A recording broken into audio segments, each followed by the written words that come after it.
All right. Well, in this case for me, it's good morning, guys. Here for another thoughts on. I'm enjoying coffee from and repping, one of my favorite coffee places on the planet, and that is Some Coffee in St. Louis. So if you're ever in that area, be sure to go by and check that place out. The topic that I'm going to talk about today is just kind of something I just keep seeing, and I have been seeing for quite a while now, and that's the idea of training without pain. And so I want to talk today about pain in training. Is it possible to do it without it and such?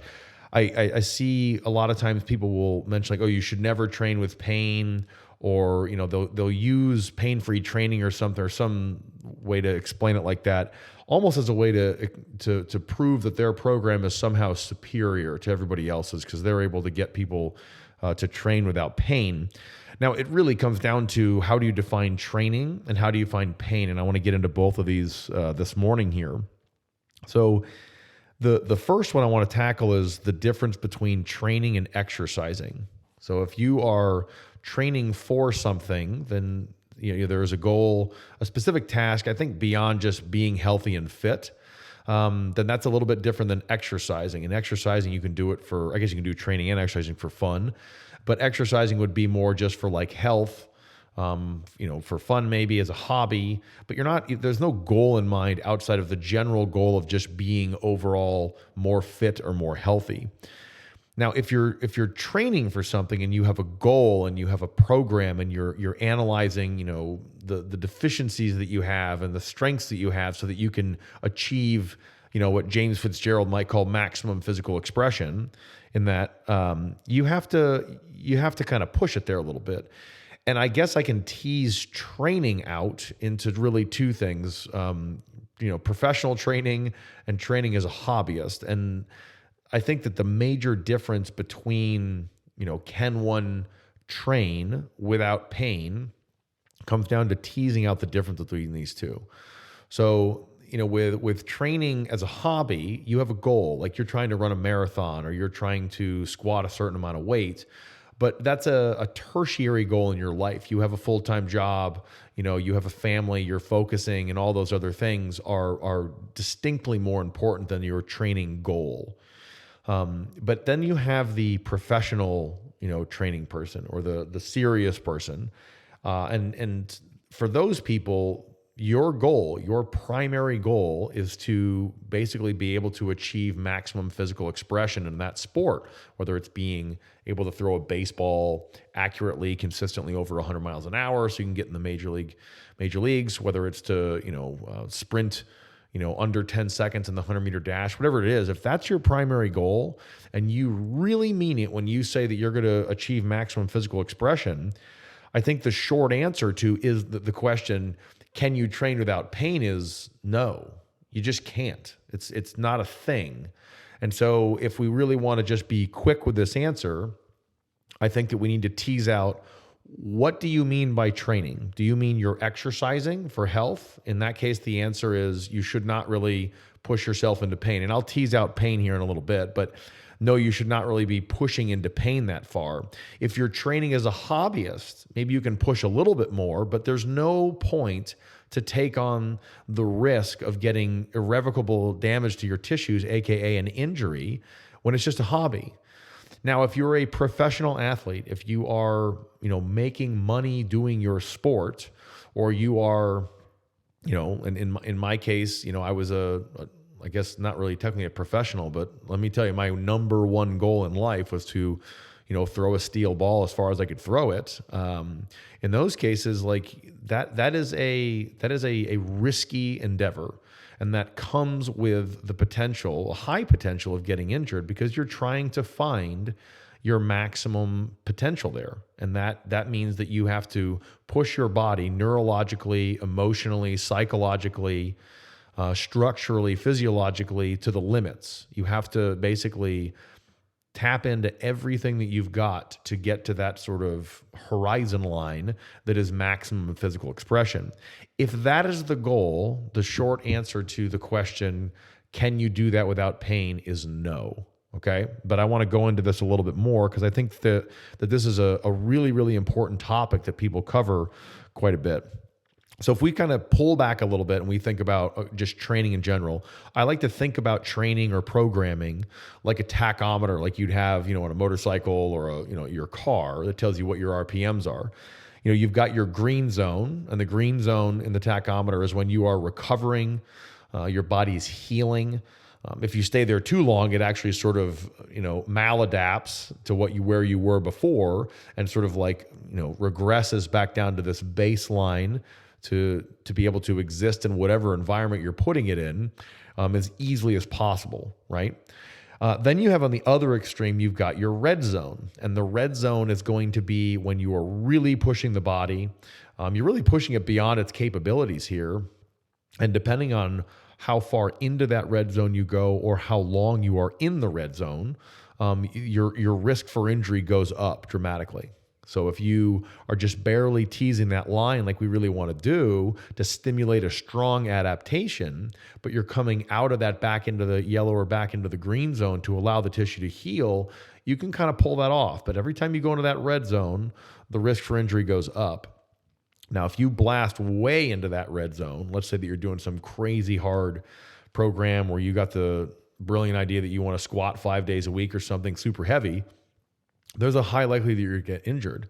The other one is if you stay in the red zone, even if it's only just a little bit in the red zone, but you stay there too long, that again, you are in an environment that your body cannot recover from. And so without dropping down into the green zone, you will eventually get an injury. Now, the injury is going to come on slower than it would if you're just way deep in the red zone, but it's going to come on.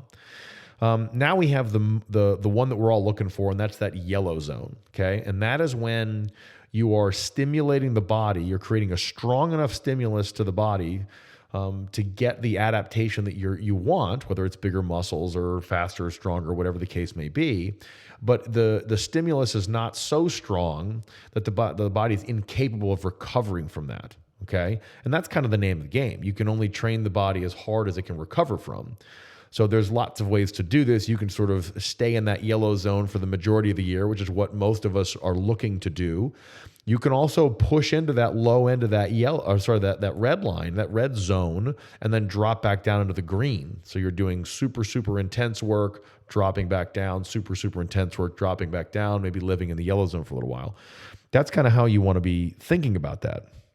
Now, when we're talking about injury or we're talking about pain, okay, we need to realize that to achieve maximum physical expression or maximum physical potential, that's going to take time, and that's going to take both neurological and also structural adaptation. There's, of course, emotional and psychological stuff that I'll kind of avoid or omit from this conversation here. But when you're trying to push the body, the structure of the body to its absolute limits, that's going to come with a risk of injury, okay? And the name of the game here is, or not the name of the game, the actual game is, can you achieve maximum physical expression?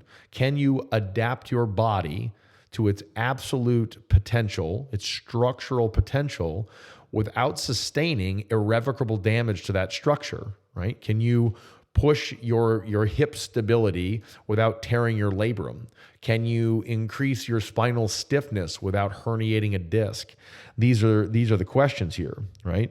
And that's that irrevocable damage can obviously, prevent you from achieving maximum physical expression, and will most certainly hinder your performance in your sport, and then also hinder your performance in life thereafter. And that goes back into, are you training professionally? Are you exercising seriously, right? Now, if we think about pain for a second here, pain is a lot more complex than just damage to the tissue. And it's heavily intertwined with emotion and also context, okay? So if you think about it, really, really good athletes, professional athletes, meaning their main focus is training, can push themselves into a very, very dark place and put themselves in intense amounts of pain, okay? And they do this consistently. My long lost friend, coach, who passed away recently, Judd Logan, At some point, I'll do a podcast on Judd. If you want, go back and listen to this great podcast. The first one I did that was with Judd Logan, 4-time Olympian, coach at Ashland University forever, huge influence to me on many, many levels. And my wife, who's like the real athlete between the two of us, we all did a great podcast. So please go back and check that out. That's a Conversations with Judd Logan. But I remember Judd, one of the things that I learned from Judd was really how to train intensely, how to stay focused, how to push. And I remember watching him squat one day, and he literally, I'm spotting him, and he's doing front squats, and he had tears dripping down his cheek in the middle of the set. And I thought, when we got done, I was like, "You okay?" And he goes, yeah, it's not my legs. And I asked him later, and he just walked away, of course. And then I asked him later, what did you mean? He's like, well, I wasn't training it was my elbow. My elbow was bothering me. I didn't think it was going to turn into an injury. So I had to push through it to train my legs adequately, to get stronger or whatever, achieve the desired adaptation. And that was just eye-opening to me to watch, an elite athlete, a legendary athlete, push himself so hard that he's in tears in the middle of the set. To stick to the question, I don't think that Judd could have been a 4-time Olympian and broken the American record multiple times without experiencing high amounts of pain personally. Now, he was obviously an elite, professional training athlete, but that's an example. Now, when we think about context is huge here. So if you were to somehow experience, well, actually, let me back up. A lot of sort of sickos, so to speak, people that are just not necessarily all balanced out, and I say that as a compliment, athletes, they're in their training, and they are training to try to push themselves as hard as they can, and they almost like the pain a little bit. We've all done this, and if you were to think, let's say that you're doing German volume training, 10 sets of 10 in the back squat, with only a minute rest or whatever variation of it you're doing. That is incredibly painful. So that is painful just from a, metabolic standpoint. That is painful from just a muscle, standpoint. And when you're in the middle of that pain in your legs is intense. I mean, and it's painful in the middle of the set before you actually go back in and start doing it again. And so that kind of pain in that context is not only expected, but it's sought after. Now let's change the context. If you were to be laying in bed reading a book, or, sitting on the couch, watching Billions, so to speak, let's just say, and you were to experience that kind of pain, you would probably go to the ER. It is so high and so nasty. In the wrong context, you would think something is seriously fucked up, and you would go to the ER. And so context, when we're talking about pain, is a really, really big part of that. Okay. So now in that, athletes need to know, what pain is threatening and what pain is okay. And you actually have to learn that line because, when we're talking about, injury being more complex than just damage to a tissue, well, that's obvious because training damages tissues. The question is that damage irrevocable? Can you recover over that? Is it going to be permanent distortion of those tissues? Are you, bulging your annulus in the disc too far? Are you tearing the labrum in your shoulder? Are you tearing the muscle of your hamstring so much that it can't heal? That's the question. The question is not, are you damaging tissue? You are absolutely damaging tissue, and damaging tissue is painful. That's sending a signal to the brain that says hey bro, slow down. I think you're going a little bit too hard. What we have to do, and I had to do this with athletes when I was coaching at the collegiate level, is I had to kind of walk them through and help them calibrate, their pain sensors. Because when athletes sort of come in, some of them, they think that a strong stretch that, you might do, just on yourself is painful. And then they don't even know that you can push well beyond that. Now, that barrier is essentially a psychological barrier, an emotional barrier, but that is part of the process here. And so I think that it is an important and invaluable process to go through and try to work to understand your body's limits and what is legitimately painful and what is, painful but non-threatening, if that kind of makes, any sense. And so if an athlete has any hope of achieving maximum physical expression, they're going to have to damage their tissues along the way to get the adaptation that we're looking for. But they're going to have to know the line between, tissue damage that's going to result in irrevocable damage to the tissue, an injury, or one that you can adapt to. That's kind of the game there. Now, the other thing that I want to talk about is really the line there that crosses over into the injury. Okay, so I've kind of closed the thought on context.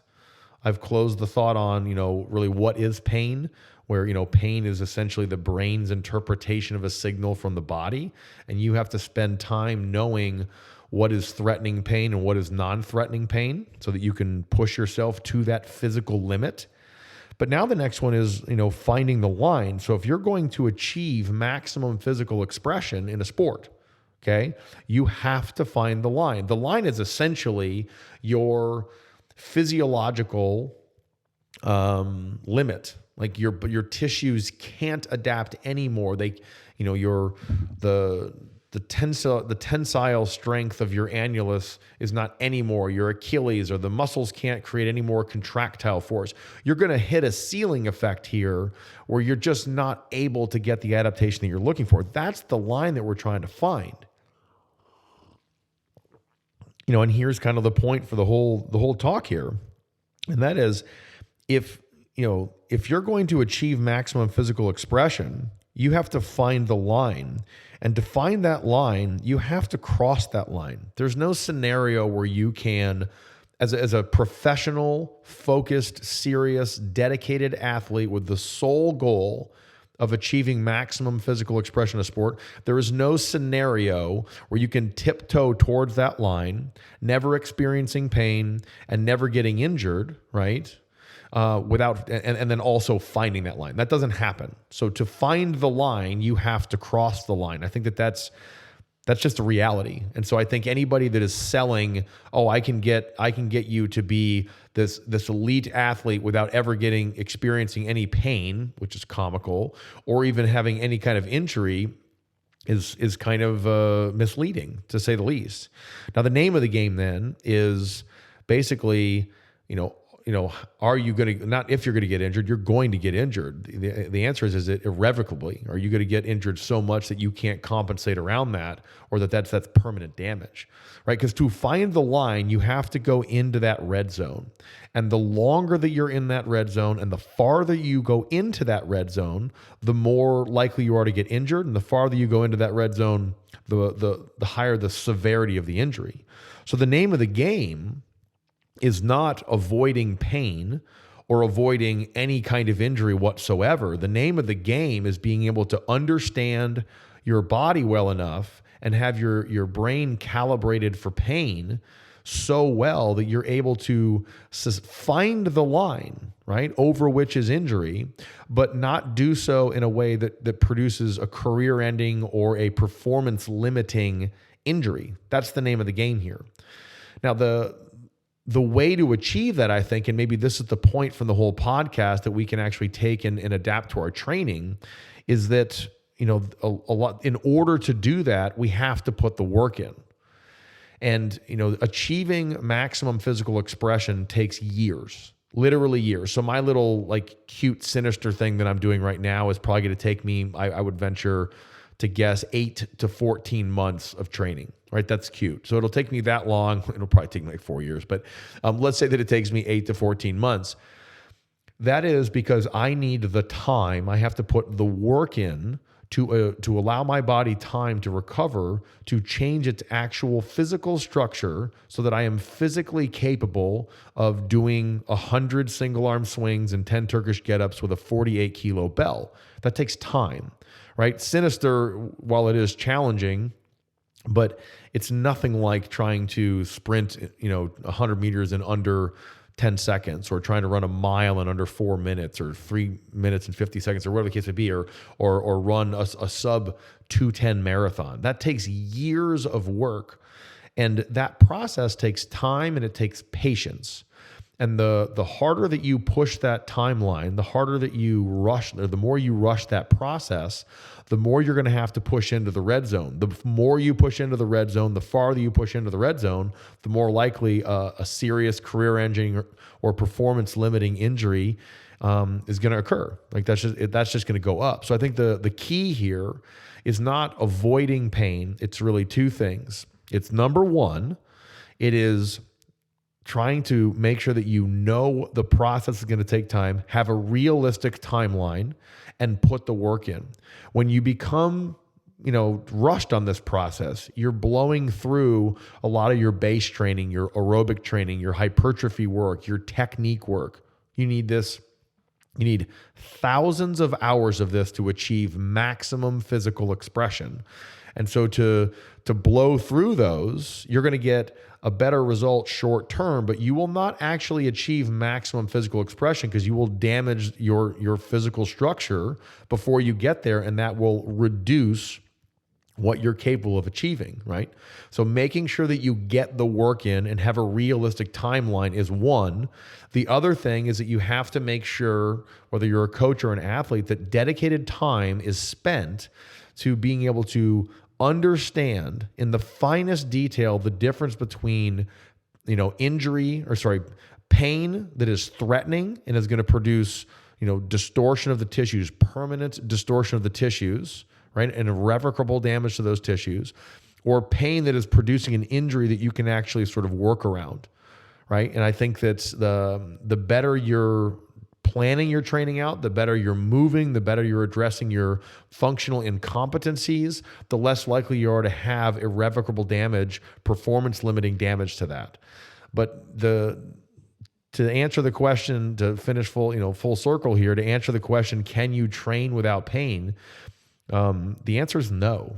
Now, if you're talking about training, meaning like I'm kind of a serious exerciser and I go to the gym 3 days a week, yeah, I think you can. I think it's actually stupid to push too far into that red zone unless you are a professional athlete doing those things, because by choosing to be a professional athlete, by choosing to put maximum physical expression of whatever that sport is as your primary goal, you are accepting the risk of injury. You're actually accepting the inevitability of an injury, and you're going to walk through that minefield hoping that you don't get really, really like a severe injury that's going to limit you the rest of your life.